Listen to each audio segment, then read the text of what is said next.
Creating an internet marketing daily schedule can help you to stay on track with your marketing goals and ensure that you are making the most of your time. By setting aside a specific amount of time each day to work on your marketing, you can make sure that you are making progress and that your marketing efforts are paying off. Of course, how you spend your time will depend on your individual goals and the needs of your business, but in general, there are a few key tasks that you should focus on each day. Here are a few examples of what you can include in your daily schedule.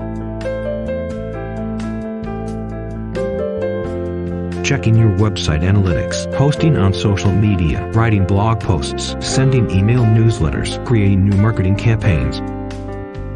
By including these tasks in your daily schedule, you can make sure that you are staying on top of your business. This can lead to increased sales and profits for your business and more free time for yourself later on. By incorporating these small but vital tasks into your day, you can keep away from the "I'll do it tomorrow" mentality that leads to deadlines creeping up on you at one of the most inopportune times possible. Follow the steps above to create your own daily time management plan and start making the most of your time.